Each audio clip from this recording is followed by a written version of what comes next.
It's time for Chaos Walking. Oh my goodness. I read the first book and I thought, before I read it, that I could just read it this month.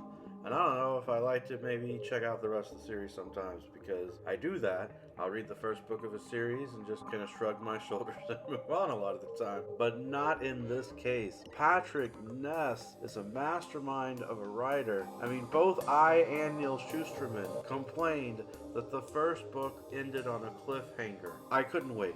I was in such a rush to go ahead and check out this book after reading The Knife of Never Letting Go that I went ahead and I went on to Audible, and this is not a sponsored video, but I went on to Audible and got the audiobook because I was not going to wait at all for the book to come in the mail or anything like that. I had to continue this story.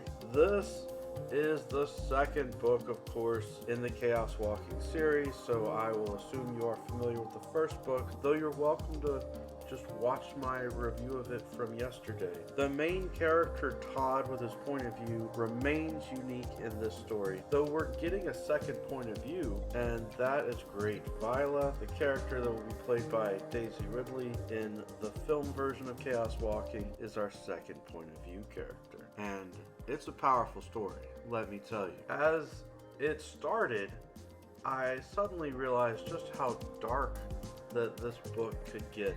And I do like that as a second book in a trilogy, that there's a chance that things are going to get really dark, that the bad guys are going to potentially win, that the side of evil will gain more power, because that sets the stage for a potentially amazing third book, for a lot that the heroes will have to overcome. But let me tell you, it gets really dark. Like, I wasn't expecting it to get this dark. And now I'm curious about the film version of Chaos Walking. Since the first book ended on a cliffhanger, surely they wouldn't do that with the films. So will that film accurately portray the events of the first book, or is there a chance that that film's going to include elements of the second book, or maybe even elements of the entire trilogy in order to give us a full, complete story? I really don't know, but I'm looking forward to finding out when that movie comes out. It looks so exciting. In the story this time, we've got a new animal buddy for Todd. You know, I won't say why that the dog isn't around in book 2. You'll have to read the first book to figure that out. But he's got a horse, and that's exciting. Because remember, this is a world in which people's thoughts are projected out into the open. So in the first book, we have the interesting narrative aspect of hearing a dog's thoughts throughout the story. And now in the second book, we are getting the thoughts of a horse. And I like the fact that the author is playful with these animals and their points of view and how all of that adds up. Oh, there's a picture from the film that has both a dog and a horse in it. Oh, that gives me some hope. So, on Goodreads, I gave this book 4 out of 5 stars. My issue being that sometimes the timeline was somewhat questionable to me, and I wrote a review about this.